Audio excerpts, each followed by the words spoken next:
This vacuum cleaner may be the reason that we are not retiring. Stay tuned.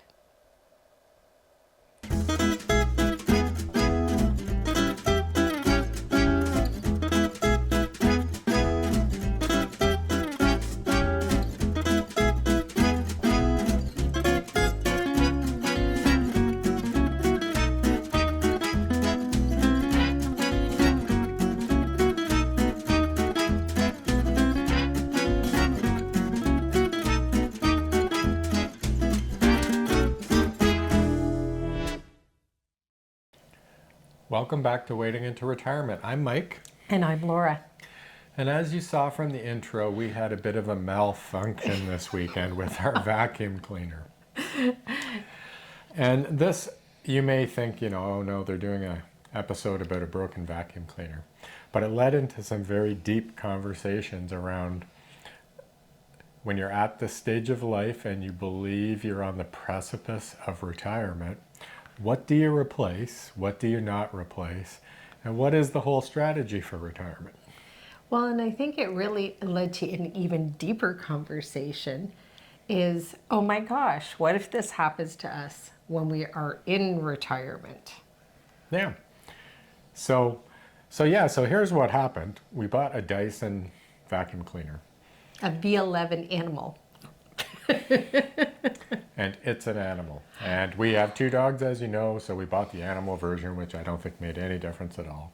But it only lasted us 2.5 years, something like that. Yep. And now we're starting to have some trouble with it. So we went out, we were shopping for possibly a new vacuum cleaner, and do you buy another Dyson or not? Because the first one really didn't last as long as Laura would have liked it to. I think we're tough on that kind of stuff because we do have some pets, but regardless, we came home, and to make a long story short, we played around with some cardboard and some home fix-its in this thing, and in the end it seems to be working right now. So the house is somewhat vacuumed. Not sure the next time we pick it up it's gonna work. True enough. But yeah, we got into a long discussion around items and replacement value and strategies for things like that. Well, I think what hit me was we went into Costco and they had a canister vacuum cleaner, and it was like $2.99. So it was about $300. And when we bought the Dyson a couple of years ago, we didn't really think too much about the price. We were looking at something that was space saving, that would be easy to manage, that looked like it would be fun to use, great with pet hair. And I did not even blink, cough, sneeze at the $800 price tag. We looked online, the reviews look good. It's supposed to last 10 years, just pointing that one out. And we thought, oh, that's plenty of time. Well, 2.5 years later, and we're looking at replacing the same one with another $800 vacuum. And it's like we spoke in the intro here. Do we do that when we're thinking about picking up and leaving in the next couple of years? And then we got looking at it like, okay, it's $800. Like that's 800, well, probably 9 with tax, dollars. When we're looking at reducing our income, that's actually a substantial amount. Now we were planning for like vehicles, we were planning for the big things, but when you kind of get hit with a vacuum cleaner bill, if you will, on top of say something else, like vet bill, what's that going to look like or do to us when we're not making the money that we're making now? So yeah, it kind of comes down to you want to have some sort of control around fixed expenses when you're retired. This is what I've minimized this to in my mind, or rationalized it in my mind. And the more things / toys, boats, cars, whatever it happens to be that you own, those expenses aren't fixed. They're variable. Because you don't know when they're going to break, you don't know when you're going to have to replace them or get somebody to fix them. And so it leads me down a path that I've been to before, which is more around sell everything you have, because then it can't cost you anything else. You absolutely know how much money you have in your bank account, and you budget to live by that amount in your bank account. And, you know, apart from acts of God, there shouldn't be a lot of variability in what you believe that you're going to spend, because you have total control over it at that point, whether it be your groceries or your fixed amount of rent that might go up year over year, but you could build that into your budget. But the other side of that coin is maybe you don't own a property if you go in that route.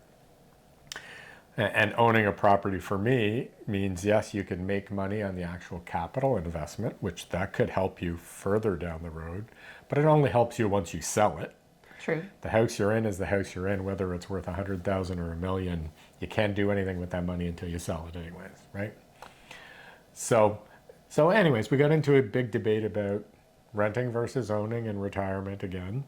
All of this just based on a broken vacuum cleaner, which was quite funny, but it's also The reality. I think it's those little things, like the vacuum cleaner led us to a conversation about a lawnmower, Yes. right? So we have some lawn care here in our current property that requires, you know, gas and a functioning lawnmower and you know, a gas trimmer and all sorts of things like that that you're going to have to replace if you stay in the property that we're in today. It's just, it's a fact.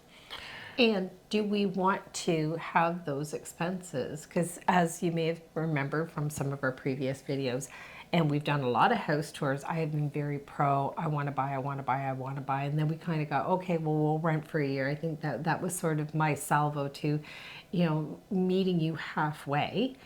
And now I'm going, well, if we buy and we have 6 or 7 of these things happen and we're living on an investment income, that's gonna hurt. And I'm not used to that hurting anymore. You know, I guess with working, you know, okay, you know, I've got that steady income. I'm not touching the principal. I'm not touching those things. And it just made me look at it very, very differently. Well, and when you're working, so it would have been very easy to walk through Costco yesterday Oh, yeah. and drop the $700 on the new vacuum. And it wouldn't have honestly hurt us at all because we both make half decent money. You would have, you know, caught up in a number of weeks and that would have been the end of it. And you'd move on to the next thing that breaks, as an example. Yes. But I think that, again, is living with an abundance of things. Not that a vacuum cleaner is a nice to have. No. You almost have to have it.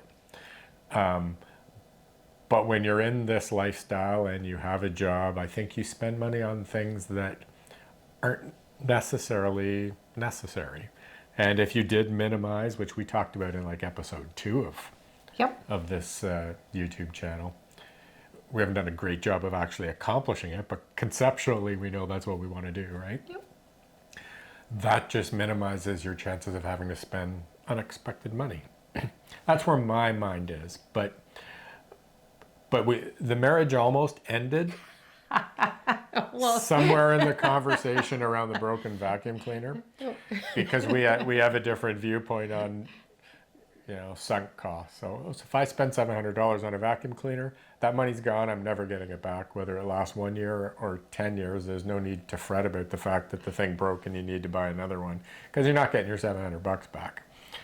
But Laura is very much into the, you know, that cost me, or whatever, that cost me $400 a year to vacuum my house. I can't afford to do that every year. I expect my vacuum cleaner to get 10 years because that's what the manufacturer said that we're going to get out of it.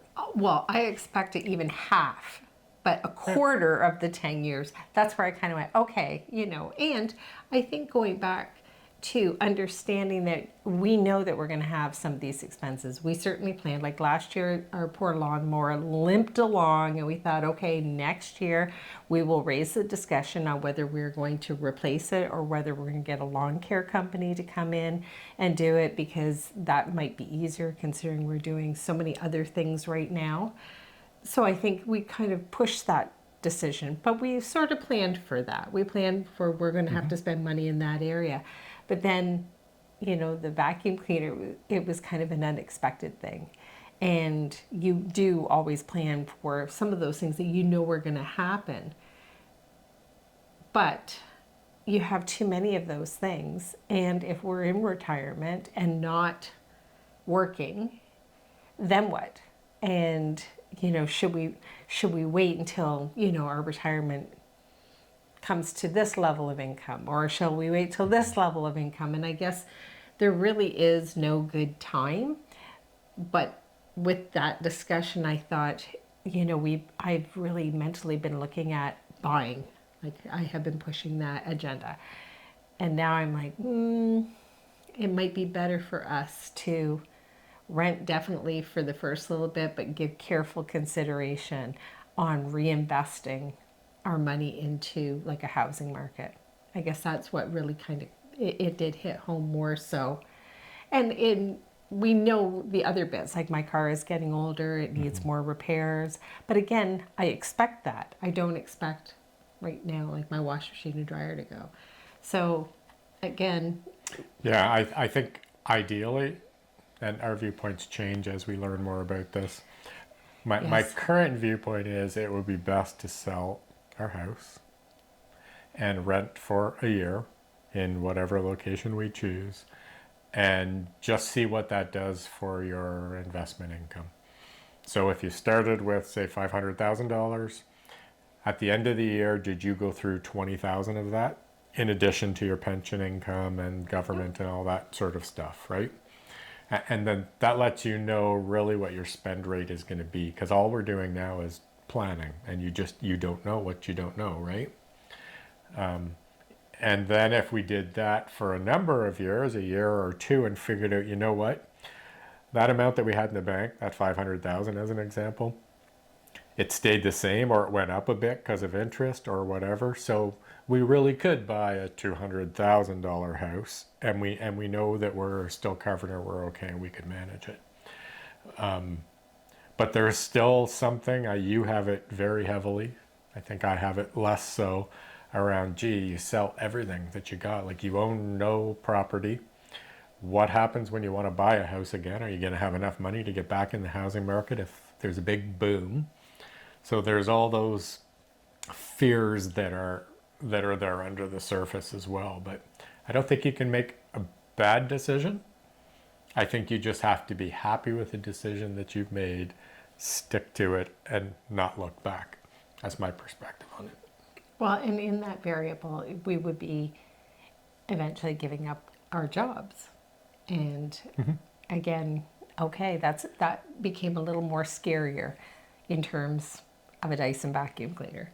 Yeah, there's a lot of other YouTube channels that I follow. People kind of in our boats that have retired in a foreign country or are thinking about it, and it's just interesting. They answer the same questions over and over again. It's a question we're grappling with, which is a lot of them did sell their homes and they were using the principal of their homes to allow themselves to enjoy retirement. So to give them the money to travel, to live in a foreign country, whether it be permanently or temporary or whatever. And other people always come back to them and say, but the housing market went up 25% in the last 3 years. There's been a big boom. You lost out on that and you can never get that back. But none of them ever regret the fact that they did that travel or they had that experience in the foreign country or whatever it might be. And of course, that's a little self-serving because they have a YouTube channel like we do. We want to be successful, and we're talking ourselves into this being the right thing for us to do. Yeah. So I don't think you're ever, going to say it was the wrong decision, because you made it and you want to live with it and you want it to be successful. But I think life begins outside of your comfort zone. That sounds And like a cliche. It is a cliche. It's 100% a cliche. But on the same token, I don't want to, because I'm in healthcare with a focus on long-term care, I don't want to be at that stage in my life saying to myself, I wish I would have done that, or I didn't do that. I don't want that regret to kind of weigh me down from making the decision. I may be living with my sisters rather than a retirement home because I can't afford one. But on the same token, What happened to me in this scenario? well, you've got a brother.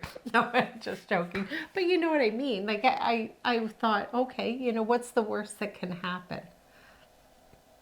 Yep. And I think the worst that could happen is the living with the regret of not doing it.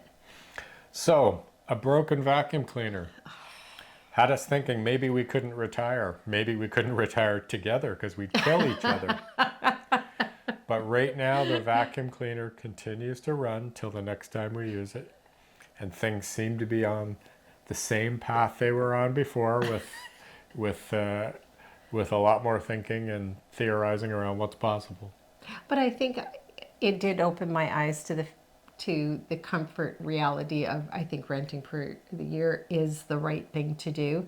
And I'm getting a little bit more comfortable with the idea of maybe not purchasing, but that didn't stop me from Looking at homes right away. Yeah, I went Oaxaca and Guadalajara Oaxaca. and Guanajuato, Yeah. and Chiapas was another one. Yeah, just kind of checking out, okay, where could I get the most bang for my buck? But in those same places, the rents were also considerably lower. So I think it's a balance. It's striking that balance and having us both happen. But I don't think it would have bubbled to the surface without our vacuum cleaner and having to replace it and going through that whole step and process. It just seems the world came down to a vacuum cleaner, which seems so weird. So on a different topic, I'm in travel withdrawal right now. Oh, I know. It's been let's see, end of January. So we've had February, March. It's been 2.5 months since I traveled, since I've been in Mexico, which is my, adopted homeland. So it feels like we may get some videos at some point of Mike on his own somewhere in Mexico. It's going to be like Find Waldo, but it's going to be Find Mike. Where did he go? Because right now our current plan is not to, we know we will be back in Mexico in early December because there's an immigration reason for that. Yes. But that's our only next trip that's on the books. So gonna have to find a way to meet that travel urge that I have that's 2.5 months old now. Well, and to kind of help you through that a little bit, we did eat out at a new restaurant to us, Chilango's, in Belleville. And I think we should go back so that we could share it with everybody, because it was a bit of a shock. It was like a little piece of Mexico right there in Belleville, which is about a 45, 50 minute drive from our house. And it was really quite good. Right, it was down quite to, authentic. Yeah, Dos They had all Equis. all the Mexican alcohol and everything. It was surprising to find it. Yes. So we. But will for me, have when I go in, I just hit my microphone. Yeah. For me, when I go into a place like that, I'm like, oh, okay, why are we here? I should be moving. It's a reminder of what I'm missing, not, oh, gee, look what I found here 45 minutes from the house. Oh, wow, the food was fantastic. Yeah. It was really, really good. And of course, I wanted to test out my Spanish. And the staff don't really speak it, but that's okay. I still kind of threw a little bit of Spanish at them here, there, and everywhere. And the couple that own and run the restaurant are actually from Mexico City. So it was not so much of a stretch that the food was as amazing as it was. All right. Well, so stay tuned. I think that's it for this episode. Please subscribe if you have not. We'd like to bring you along on this journey. And if you're interested in donating some money to buy us a coffee, a vacuum, you can click the link down below. Yeah, maybe it shouldn't be buy me a coffee. It should be support our dream of having a new vacuum when we move to Mexico. And all your comments are always welcome, so we look forward to reading those as well. We've got some very insightful viewers that leave comments for us. So that's it for this episode. We will see you next time on Wading into Retirement.